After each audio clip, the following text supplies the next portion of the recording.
Gold तेरे पास सोना मन है वरहमतुल्लाहि बन कहते हैं वबरकातुहू। जंगल को। अगर आपको सोना वीडियो जंगल अच्छी लगे सुना होगा नाम, तो वीडियो वीरान को है लाइक, बिल्कुल आवाज ही नहीं सब्सक्राइब है। और कमेंट सोना करना जंगल बिल्कुल न है, भूलें। ऐसी सोना ही पास वीडियो है सोना देखने के बन लिए, है। और ऐसे इस्लामी वक्त में सोना तालीमात के लिए जहर हमारे है। चैनल को सब्सक्राइब ज़रूर कर लें। समझ में आई बात? 3 बार सोने का लफ्ज इस्तेमाल किया और तीनों में अलग अलग माने। सोना पास है, सोना बन है और सोना जहर है। उठ प्यारे, तू कहता है मीठी नींद है तेरी मथी निराली। शहद दिखाए जहर पिलाए, कातिल डाइन शोहर खुश। इस मुर्दार पे क्या ललचाए दुनिया देखी भाली। आज उसी दौर में हम जी रहे हैं, शहद दिखाए जहर पिलाए। तुम्हें जितना सजा सवार करके दिखाया जाता है, ये असल दुनिया नहीं है नौजवान। मैंने ये सारी तमहीद इसलिए बांधी कि तुमको हाँक रही है दुनिया किस तरफ। तुम टेलीविजन पर थिरकने वाली तस्वीरों को देखकर फिदाई बन गए। तुम सोचने लग गए कि ये बड़ा स्टार आदमी है, ये हीरो है, ये एक्टर है, ये कोई एक्ट्रेस है। इसके पहने हुए कपड़े, इसका बनाया हुआ हेयर स्टाइल, इसके चलने के अंदाज, इसके खाने के अंदाज, इसने अगर किसी चीज की एडवर्टाइज की तो उसको लेकर पड़े जाना। ये दुनिया की दिखाई हुई परदेसी नींद पर जिसके पीछे तुम पागल हुए जा रहे हो, ये वही दुनिया है जो शहद दिखा रही है और जहर पिला रही है। असल में मामला ये है मेरे अजीजों, तुम्हें इस वक्त जगाना हमारी बहुत बड़ी जिम्मेदारी है, बहुत बड़ी जिम्मेदारी है। तुम इस जादू को समझो, इस जादू को समझो जो दुनिया तुम्हें खींच रही है। क्या बनाना चाहती है? मैं साफ लफ्जों में अगर कहूं तो तुम्हें क्या बनाना चाहती है? एक नौजवान को देखा, कानों में बालियां, हाथ में चूड़ी और बालों में चोटी भी। हमने देखा अच्छा खासा नौजवान बन क्या गया, ना मर्द दिखता है ना औरत दिखता है। दुनिया तुझे तीसरी मखलूक बनाना चाहती है और तू शौक से इसके पीछे भाग रहा है। कभी सोचा भी नहीं औरतों को क्या बनाना चाहती है? पूरे जिस्म का लिबास हटा दे, बस कपड़ों के टुकड़े ऊपर और नीचे लगा दे। और इसको ये कहते हैं कि दुनिया का सबसे बेहतरीन फैशन है। अगर नंगा रहना फैशन है तो भैंस ज्यादा फैशनेबल है, हो तो कुछ भी नहीं पहनती। जानवर सबसे ज्यादा फैशनेबल है, नंगे रहने को फैशन कहा जाता है। सोचो मेरे अजीजों, मैं ये बातें क्यों कह रहा हूं? वो निजाम भी मैं देख करके आया जहां भाई बहन की शादी को आज जायज करार दिया गया। हुकूमतों से लोग लड़ रहे हैं कानूनी हक लेने के लिए। इटली में, नीदरलैंड में लोग ये कानून पारित करवाना चाहते हैं कि भाई बहन से शादी करने की इजाजत दी जाए। अब तो दुनिया की कितनी ऐसी हुकूमतें हैं जो होमोसेक्सुअलिटी को पूरी तरह से अलाउ करके रखी हुई है।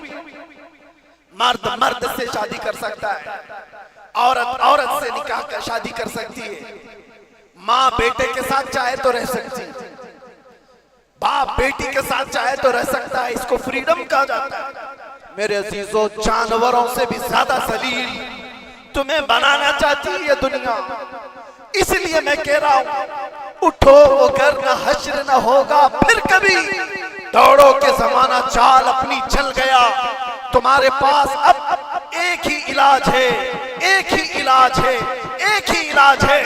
तुम कहां कहां से बच पाओगे इनके वार से? तुम्हारे घरों में जो टेलीविजन है, सोचते थे पहले कि टीवी चालू करेंगे तो नंगे नाच होंगे।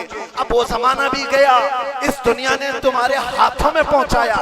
तुम्हारे हाथों में नहीं बल्कि तुम्हारी उंगलियों के एक टच में जितनी गंदी फाहिशा चीजें देखना हो सब देख सकते हो। तुम्हारी आंखों की हया खत्म, तुम्हारे दिल का सुरूर खत्म, तुम्हारे रूह का नूर खत्म, सब चीजें छीन ली गई। और तुम कहां कहां बच पाओगे, कहां कहां बच पाओगे, कैसे कैसे इन वारों से बच सकते हो? एक ही इलाज है, एक ही इलाज है जिसको इकबाल ने 10 साल अपनी मेहनत के बाद कहा था। वो इलाज ये है कि मोहम्मद से वफा तूने तो हम तेरे हैं। ये जहां चीज है क्या, लोहो कलम तेरे।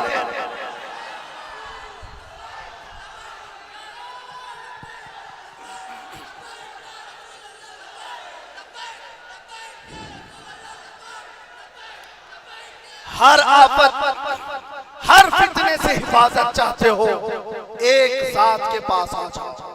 बुलहवसन सीमा दर की बंदगी अच्छी नहीं, उनके दर की भीख अच्छी, सरवरी अच्छी नहीं। उस जमाने के जो सहाबा मेरे अजीजों अक्ल के बादशाह थे, वो लोग तिजारत के बड़े हुनरमंद लोग थे। बारगाह मुस्तफा सल्लल्लाहु अलैहि वसल्लम में यूं ही नहीं आए थे अपना सब कुछ छोड़ छाड़ करके। आपको पता है मक्का से जब हिजरत करके साहबा आए थे किस किस अंदाज से आए थे। एक सहाबी ऐसे हैं, उनकी माँ ने कहा था अगर तुम जाओगे तो सारी जायदाद तुम्हारी खत्म कर दी जाएगी। कहा अभी के अभी लिख लो, जाना है तो मदीने जाना है। 27 साल का जवान है, 27 साल का जवान, और इतने मालदार घराने से कि वो खुशबू लगाकर चलते थे तो पूरे मक्का की गलियों में खुशबू, लोग सूंघ करके पहचानते थे। माँ ने कहा जाना है तो फिर जायदाद नहीं दी जाएगी। कहा मंजूर है, सब छोड़ दिया। जाने लगे तो माँ ने कहा जो तुम्हारे जिस्म पर कपड़े हैं ये भी हमारी कमाई के हैं, उतार के जाओ। उतार दिया, टाट के कपड़े पहन लिए, कांटे ऊपर से लगा दिए। कहा खुश हो, ले लो तुम्हारी दुनिया, तुम्हें मुबारक, मैं मेरे मुस्तफा के कदमों में खुश रहूंगा।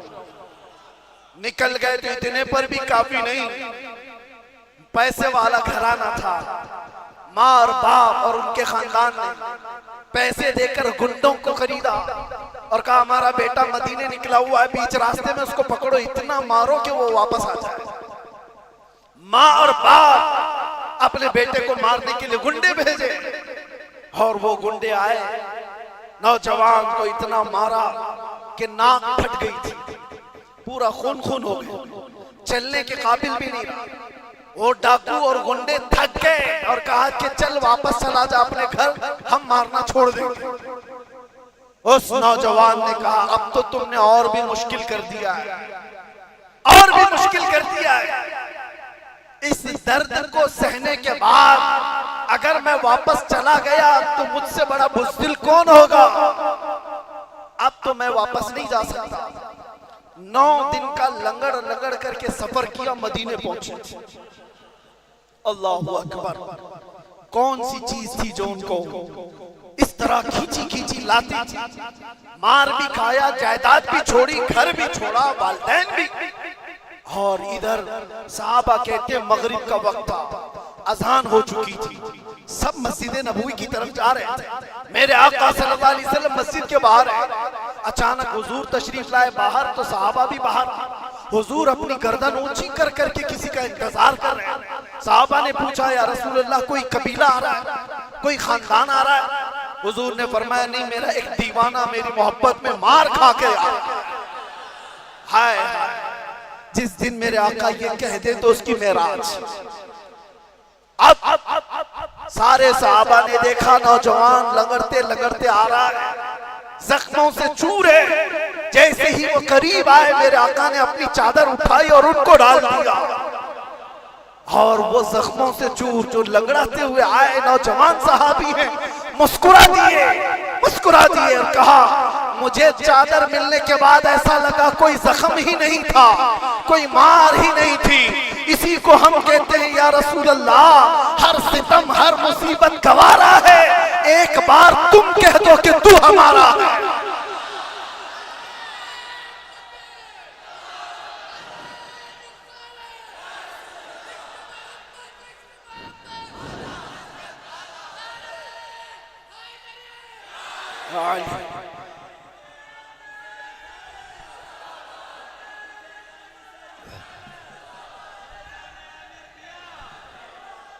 हर सितम हर मुसीबत गवारा है, या रसूल अल्लाह एक बार तुम कह दो कि तू हमारा।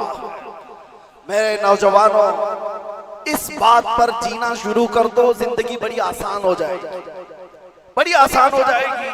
हर तकलीफ हर मुसीबत में सिर्फ इतना कह दो, मैं हर चीज गवारा कर लूंगा, मेरे नबी की एक नजर मुझ पर हो जाए।